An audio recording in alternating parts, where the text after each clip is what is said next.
ఓం శ్రీ గణేశాయ నమః.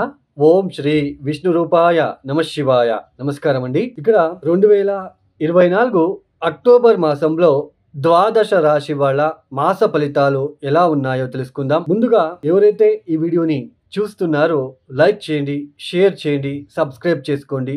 మరియు ఈ వీడియో పైన మీ అభిప్రాయాలని కామెంట్ రూపంలో తెలియచేయండి. ముఖ్యంగా ప్రేక్షకులకి ఎప్పటిలాగే ఒక చిన్న క్లారిటీ ఇస్తున్నాను. చూడండి, అందరూ కూడా రాశి ఫలితాలు అనే వెళ్తున్నారు తప్ప యాక్చువల్లీ ఇక్కడ ఏంటి అంటే ముఖ్యంగా లగ్న కుండలి చాలా ఇంపార్టెంట్ అండి. రాశి ఫలితాలు అనేవి చంద్రాత్ మనం చూసుకుంటాం. ఇది గోచారంలో ఉంటున్న గోచారంలో గ్రహాలు అనేది ట్రాన్సిషన్ అవుతూ ఉంటుంది. ఒక ఇంటి నుంచి ఇంకో అంటే ఒక రాశి నుంచి ఇంకొక రాశికి మారుతూ ఉంటారు. ఇలా మారేటప్పుడు ఈ మాస ఫలితాలు మనం చూసుకుంటాము. సో అన్ని గ్రహాలని మనం ఒక క్యాలిక్యులేట్ చేసుకుని సో ఎలాంటి ఫలితాలు వస్తాయని చెప్పుకుంటాం. అంటే గోచరంలో ఉంటున్న ఇది అంటే మెయిన్ లగ్న ఫలితాలు. లగ్నం నుంచి చూసుకున్నట్లయితే ఇప్పుడు ఫర్ ఎగ్జాంపుల్ ఇక్కడ లగ్నాత్ ఇప్పుడు వృషభ లగ్నం అయింది ఒక వ్యక్తి, సింహరాశి అనుకోండి. గోచరంలో గురువు లాభస్థానంలో అంటే మీన రాశిలో సంచారం చేస్తున్నాడు అనుకోండి. అదే వృషభ లగ్నం నుంచి లాభస్థానం అవుతుంది, రాశి నుంచి అష్టమ స్థానం అవుతుంది. అంటే ఇక్కడ మనము ఇలా చూసుకునేటప్పుడు దశాభుక్తి చూసుకోండి. అట్లే దశాభుక్తి ఏది జరుగుతుంది, దశాభుక్తి గనక ఫెయిల్ అయ్యి ఉన్నట్లు గనకైతే లగ్నాత్తు లాభస్థానంలో గురువు ఉన్నాడు కాబట్టి ఆకస్మికంగా లబ్ధి వస్తుంది అని మనం తెలుసుకోవచ్చు. అదే గురు మహాదశ జరుగుతుంది అనుకోండి, ఇది కూడా కొద్దిగా ఫేవరబుల్ గా ఉంటుంది ఈ సంవత్సరం అని తెలుసుకోవచ్చు. ఎందుకంటే లాభస్థానంలో ఉన్నాడు కాబట్టి, వచ్చాడు గోచరంలో ఉంటున్నాడు కాబట్టి. లగ్న ఫలితాలు మనం తెలుసుకోవాలి తప్ప రాశి ఫలితాలు పూర్తిగా రాశి ఫలితాలనే మనము కౌంట్ చేసుకుంటూ వెళ్ళరాదండి. అందరూ కూడా ఈ నక్షత్రము ఈ రాశి వాళ్ళు ఇలాంటి రాశి వాళ్ళు పెళ్లి చేసుకోరాదు, ఇలాంటి నక్షత్ర వాళ్ళని పెళ్లి చేసుకోరాదు, ఇలాంటి నక్షత్రుడికి ఉద్యోగం బ్రహ్మాండంగా ఉంటుంది, ఆ నక్షత్రాధిపతికి అంటే ఆ నక్షత్రంలో పుట్టిన వ్యక్తి అసలు ఉద్యోగమే ఉండదు. ఇక్కడ చూస్తే ఈ నక్షత్రంలో పుట్టిన వాళ్ళు పెద్దగా ఉద్యోగంలో రాణిస్తారని ఉంటుంది. బట్ ఇక్కడ ఎందుకు లగ్నాత్ దశమ స్థానాధిపతి గనక బలహీనపడి ఉంటే అది ఏ రాశి అయినా ఏ నక్షత్రమైనా వాడు ఉద్యోగంలో ఇబ్బంది పడక తప్పదు. దశమాధిపతి చాలా ఇంపార్టెంట్ అండి. ఇవన్నీ తెలుసుకోకుండా చాలా మంది మీరు రాశి నక్షత్రం అని చెప్పుకుంటూ వాళ్ళు వెళ్ళడము, మీరు వినడము. సో ఇది అండి, నేను ఇక్కడ ఏది తప్పు చెప్పట్లేదు, బట్ రియల్ ఫ్యాక్ట్ ఇది. మనం లగ్నాత్ తీసుకుంటేనే మనకి ఫలితాలు అనేది సులభంగా గోచరిస్తాయి. ఇప్పుడు మగా నక్షత్ర జాతకుడికి ఉద్యోగంలో ఇబ్బందులే ఉండవు, పైకి ఎదిగిపోతాడు అని ఉంటుంది. దాంట్లో అలాగే ఉంది, లేదు అనట్లేదు. లగ్నాత్ దశమాధిపతి ఫెయిల్ అయింటే ఉద్యోగమే సరిగ్గా చేయలేడు. సో ఇది మనం అర్థం చేసుకోవాలి. అప్పుడు ఏమనుకుంటాడు ఆ వ్యక్తి, మగ నక్షత్రం వాడు పైకి పోతాడు అని చెప్పాడు, ఇక్కడ చూస్తే నాకు ఉద్యోగం లేదు, అయితే జ్యోతిషం అబద్ధము.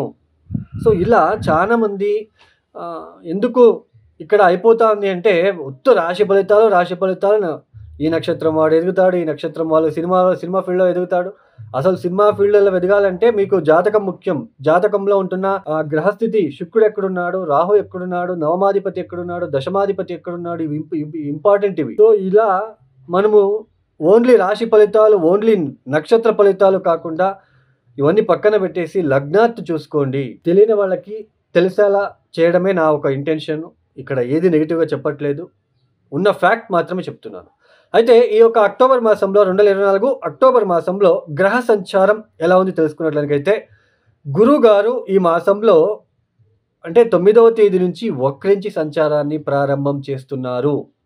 రాహు మీనరాశిలో సంచారం, కేతు కన్యా రాశిలో సంచారం, శని భగవానుడు కుంభరాశిలో వక్రించినే సంచారాన్ని కొనసాగిస్తున్నారు. ఇక కుజుడు అక్టోబర్ 20వ తేదీ వరకు మిథున రాశిలో సంచారం, తదుపరి కర్కాటక రాశిలో సంచారాన్ని చేయబోతున్నారు. తన ఒక నీచ స్థానమైన కర్కాటక రాశిలో సంచారము. తర్వాత శుక్రుడు అక్టోబర్ 13వ తేదీ వరకు తులారాశి స్వక్షేత్రంలో సంచారం, తదుపరి వృశ్చిక రాశిలో సంచారం. ఇక్కడ శుక్రుడికి చూడండి, తులారాశి స్వక్షేత్రము, వృశ్చిక రాశి శత్రుక్షేత్రం. శుక్రుడు ఉన్నట్లు కనుకైతే అది డిపెండ్స్ ఆన్ వాళ్ళ ఎన్ని డిగ్రీలో ఉన్నాడు, ఏ నక్షత్రంలో ఉన్నాడు, దాన్ని చూసుకొని చెప్పాలి ఫలితాలు. ఆ బుధుడు వచ్చేసి అక్టోబర్ 10వ తేదీ వరకు కన్యా రాశిలో సంచారం, తదుపరి తులారాశిలో సంచారం. ఇక సూర్యుడు అక్టోబర్ 17వ తేదీ వరకు కన్యా రాశిలో సంచారం, తదుపరి తులారాశిలో సంచారం. ఈ ఒక గ్రహ సంచారం రీత్యా ద్వాదశ రాశుల వాళ్ళకి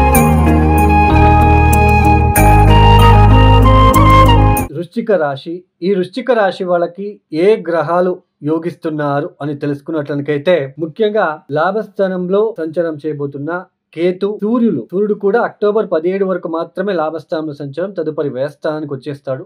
లాభస్థానంలో ఉంటున్న సూర్య కేతువులు. తర్వాత చతుర్థ స్థానంలో వక్రించిన శని భగవానుడు కాస్త శుభ ఫలితాలను ఇస్తున్నారు. తర్వాత మనకి రాష్ట్రాధిపతి షష్టాధిపతి అయిన కుజుడు ఈ మాసంలో ఇబ్బంది పెడుతున్నారు. మీకు జాగ్రత్తగా ఉండే ప్రయత్నం చేసుకోండి. ఇక్కడ ముఖ్యంగా చూడండి, ఈ వృశ్చిక రాశి వాళ్ళకి సప్తమ స్థానంలో ఏదైతే అక్టోబర్ 9వ తేదీ తర్వాత వక్రించి సంచారం చేయబోతున్న గురువు గారు తాలూకా కాస్త ఇబ్బందులు వచ్చే సూచనలు ఉంటాయి. భార్యాభర్తల మధ్య ఇబ్బందులు, శుభకార్యాలకి విఘ్నాలు వచ్చే సూచనలు. ఎప్పుడైతే గురువు గారు వక్రిస్తారో ఈ వృశ్చిక రాశిలో పుట్టిన స్త్రీలకు భర్త ఆరోగ్యం విషయంలో, భర్త ఉద్యోగం విషయంలో, భర్త స్వాభావిక విషయంలో ఇబ్బందులు ఎదుర్కొనే సూచనలు ఉంటాయి. కాస్త గురు శాంతి ప్రక్రియలు మీరు చేసుకోవాల్సిన ఒక ప్రమేయం ఏర్పడుతూ ఉంటుంది. పైగా అష్టమ స్థానంలో రాష్ట్రాధిపతి ఉండడం అనేది కూడా కాస్త శారీరానికి అంత మంచిది కాదు, శరీరానికి కష్టంగా ఉంటుంది కాస్త. ఇక్కడ తర్వాత ద్వితీయ స్థానం చూస్తున్నాడు కాబట్టి కాస్త ద్వితీయాధిపతి అయిన గురువు కూడా వక్రించడం అనేది అప్పులు చేయవలసిన ప్రమేయం ఏర్పడుతూ ఉంటుంది. కుటుంబంలో కూడా కొన్ని ఒడదొడుకులు వచ్చే సూచనలు ఉంటాయి. తెలియని ఒక విపరీతంగా ఒక పరాక్రమంగా, అంటే నాకు మించిన వాడు వ్యక్తి లేదు అన్నట్టుగా బిహేవ్ చేయడం కూడా మిమ్మల్ని ఇబ్బంది తెచ్చి పెట్టడానికి అవకాశాలు ఉంటాయి.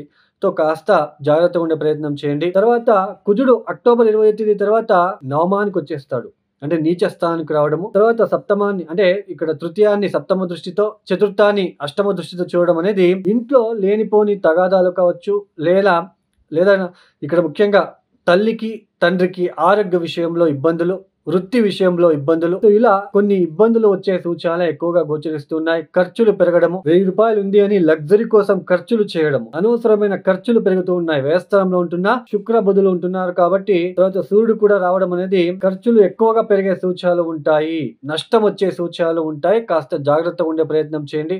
హోటల్ బిజినెస్ చేసే వాళ్ళకి, కాంట్రాక్టర్స్ కి, తర్వాత రియల్ ఎస్టేట్ వాళ్ళకి కూడా కాస్త జాగ్రత్తగా ఉండే ప్రయత్నం చేయండి, లేదా కొద్దిగా ఇబ్బందులు వచ్చే సూచనలు కూడా కనిపిస్తూ ఉంటుంది. తర్వాత సంతానం విషయంలో, సంతానం పట్ల కాస్త ఇబ్బందులు వచ్చే సూచనలు కూడా కనిపిస్తూ ఉంటుంది. వాళ్ళకి ఆరోగ్యం విషయంలో ఇలాంటివి కొద్దిగా ఇబ్బందులు వచ్చే సూచనలు. తర్వాత ఓవర్ కాన్ఫిడెన్స్ అనేది పెరుగుతూ ఉంటుంది. ఈ రోజు 1000 రూపాయలు వచ్చింది, దాన్ని డబల్ చేయాలి, త్రిబల్ చేయాలి అని అనుకోవడం, ఇలాంటి ప్రయత్నాలు మీరు చేసుకున్నట్లయితే చాలా ఇబ్బందులు పడే ఒక అవకాశాలు కూడా ఉంటాయని తెలుసుకోవచ్చు. మొత్తంగా వృశ్చిక రాశి వాళ్ళకి పెద్దగా బాలేదు అండి. కొద్దిగా కాస్త కొంచెం కాలం అనేది కొద్దిగా ప్రతికూలంగా మారుతుంది కాబట్టి మనం ఇబ్బంది పడకుండా, మనం భయం పడకుండా మనము ముందుకు సాగే ప్రయత్నం చేసుకోవాలి. తర్వాత మీ లగ్నం చూసుకోండి, మీరు పుట్టిన జాతకం చూసుకోండి, దశాభుక్తి బాగున్నట్లు కనుకైతే పెద్దగా ఇబ్బందులు అయితే కనిపించవు.